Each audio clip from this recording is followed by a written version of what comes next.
What's good, Jungle Nation? It's your boy back with another reaction video, man. This is the most famous Got Talent magic tricks, but they're getting revealed. Listen, y'all, I'm not too high on magic. You feel what I'm saying?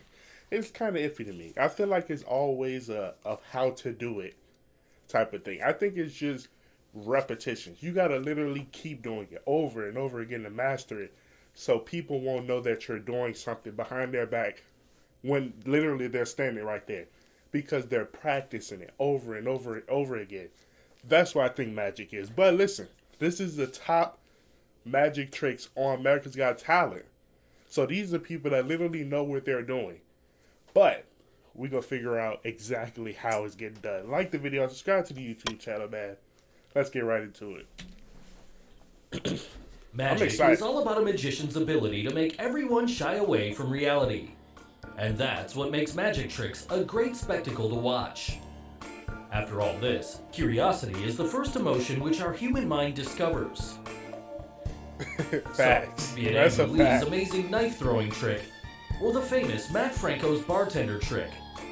Hello and welcome back, and today we're going to figure out the secrets behind some of Got Talent's most famous magic tricks. Let me know in the comment section, once y'all figure this out, how many of y'all gonna actually go try to do them?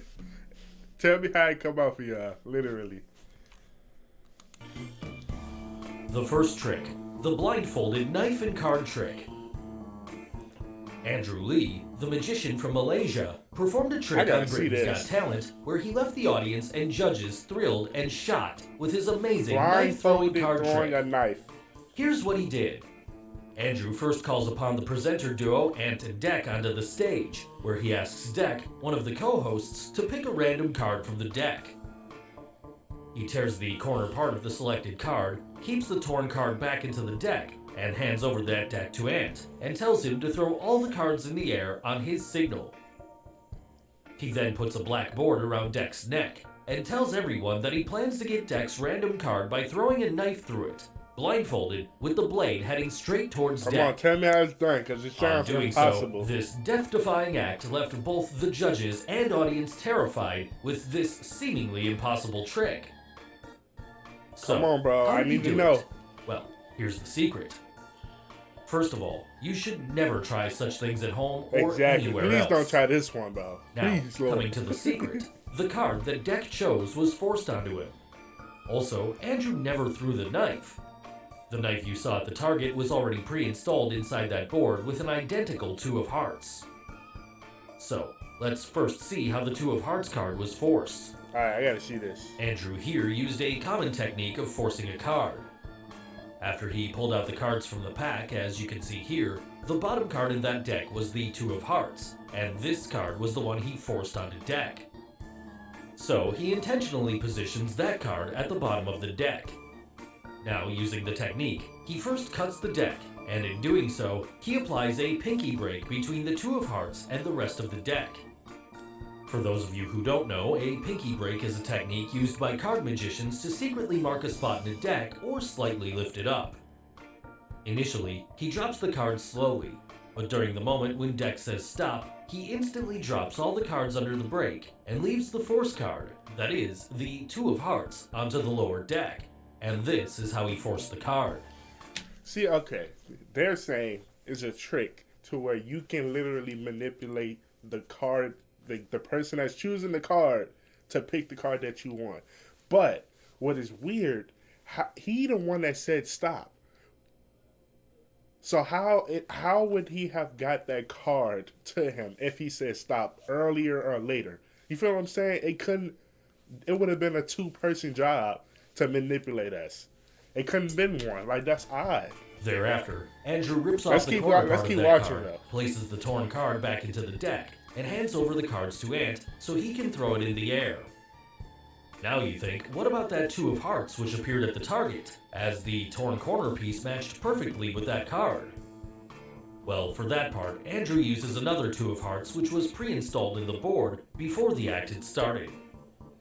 Also, both of the identical cards, the one which he forced and the other card at the target, were pre-sectioned. And this is how he pre-cut the cards. He stacked both the cards together and cut them simultaneously. Now, the card stacked at the top is cut all the way through, and this card is the one he pre-installs it with a knife inside the board. The card at the bottom is only cut halfway, and during the performance... listen, I'm with y'all. I know y'all looking like, bro, huh? Listen, we gonna try to figure this out. If you observe carefully, when Dex says stop, he doesn't show the card from the middle where he cut it. He only shows the card from the base of the deck, which confirms it was a pre-cut card. Even in this frame, you can see that the force card has a crease mark, thus confirming the pre-cut. Now the only thing he needed to do was to follow the cut and tear the corner part on a predefined line, so that the corner piece also fits the 2 of hearts inside the target board. Also, that was the reason why it was Andrew who ripped off the corner and not the host. But still, what about the missing corner of the card thrown in the air? Wouldn't someone notice it when thrown on the floor? Well, the torn card was glued onto the adjacent card below it, using a double-sided tape. That's why no one could easily identify it while the cards were thrown into the air. And now, coming to the pre-built mechanism, as you know, the knife was never thrown, and Andrew only pretended to throw a knife. So, where did the knife in his hand disappear? If you see this frame carefully, the knife he's holding up is attached through the little hole in the handle to a thin black elastic cord that runs up his sleeve. Oh my god, I don't think he meant to see Andrew that. Pretended to throw the knife, but in reality, as his hand snapped forward, he let go of the knife, which was then retracted by the elastic cord back inside his sleeve. But since the hand is always quicker than the eye, you couldn't see the knife. Now, when the knife retracted back into his sleeve, it triggered the remote control signal to a hidden mechanism inside the target board on Deck's chest. So at that moment, as the camera cuts away, the target board popped up a hidden spring mechanism from underneath. This picture shows how the pre-cut card and the knife were placed on a spring-loaded base inside the secret compartment. Now, when Andrew pretends to throw the knife, the base is raised to its vertical position, which creates the illusion of a knife hitting the target. Also, the mechanism was covered under the furry cover arranged in the shape of a door, which made way for the platform to pop up. To confirm the same, if we look at his performance on Asia's Got Talent, on slowing it down, you can see the card along with the knife pops out of the board from the top, with the help of a spring. Wow! So, it's quite a... Listen, y'all, I said at the beginning of the video, I think magic is all how you portray it to be real. You feel what I'm saying? It's how you get the person that you're doing it on to believe you're actually about to do some magic. And now it's the magician's job to make it seem like that it's actually magic. That's what they're practicing. They're actually not practicing the trick. They're practicing how good they can portray that this is going to be an actual magic trick. That's what it is. That's what it is. All the credit goes to Andrew for such a great presentation. That's what I'm saying. It's a great presentation. The second trick, the bartender milk carton trick. That's perfect. That's actually spot on. But I don't think he meant to show that black string. Honestly, I don't think he meant to have that there. Because like, if he closed that sleeve, we literally don't know. Talent in season 9. This probably wouldn't have been found. Season 12 to stun the judges all over again. But this time around, he did something refreshing. He brought along a carton of milk and starts pouring some refreshing drink from the carton. He picked up a glass and filled it with milk. Obviously, no one was surprised. However, when he picked up the next few glasses, things got a bit more confusing. Matt then managed to make orange juice appear out of nowhere, and continued to produce a total of 6 glasses of completely different liquids, which included water as well. Listen, I'm not thinking about the trick right now. I'm thinking about, like, what if they actually made a carton that can literally give you whatever drink you want at that time? Like, the final drink he poured was lemonade. However much you want me to pay. Thereafter, he invites the judges to each pick a glass and give it a taste. All seemed quite happy with the taste, especially Simon with his chilled beer. Finally, he rips off the carton pack to convince everyone that he did no tricks and everything was quite fair. Wow, it was cold? How did he do it? Was that carton a gimmick? Well, before revealing the secret, if you haven't subscribed to our channel yet, make sure to subscribe and hit the bell icon so that you get instant notifications of our new video uploads. Different. Now, let's quickly get to the secret. I'm ready. Some of you think that the 'Cause I might secret gotta lies do in this that trick. carton, and it consists of multiple compartments built in, which hides all the different liquids. But that's not the case here. Also, Matt showed at the end that there was no gimmick inside that carton. So where do the liquids come from? Well, Come the on, secret talk to lies me. in those glasses, and not in that carton. Also, the carton was filled with water, and he only poured water in all those glasses.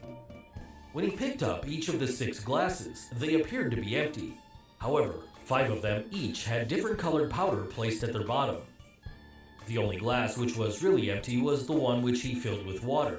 You could buy beer. Also, this was the only glass beer he showed to powder? the audience without hiding anything to win their trust. Now, the other glasses had their bottom recessed a bit Come on, deeper, talk to which me, helped bro. in hiding Talk the to dry me. powders.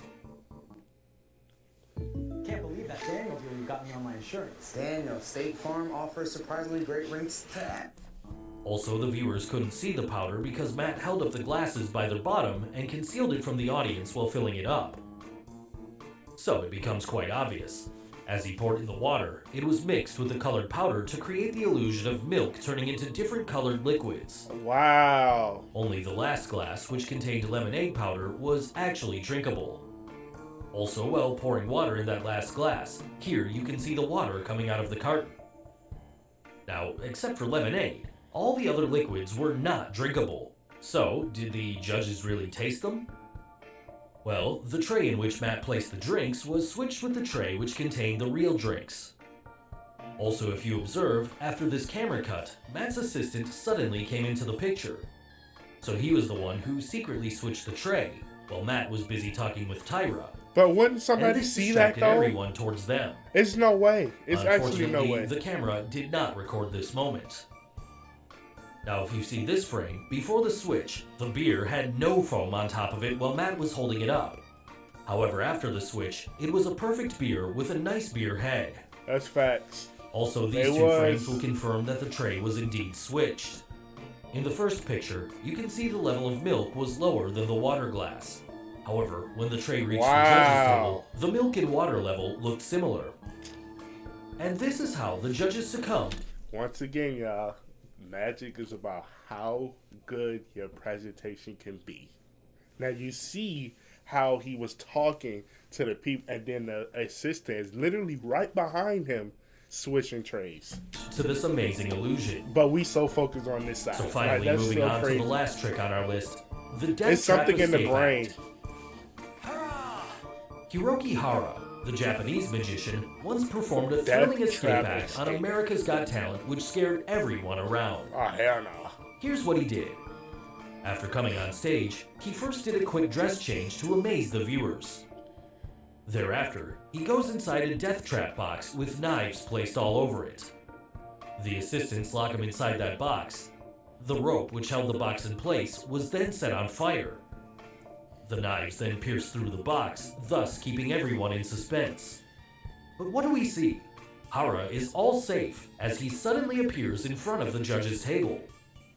Honestly, So, I how did think Hara this. survive? Listen, I think this is one of the tricks that literally takes no practice. It's not really that much practice to watch. The death I trap. bet this is the one Well, that's like, here's the secret. I think anybody could do that.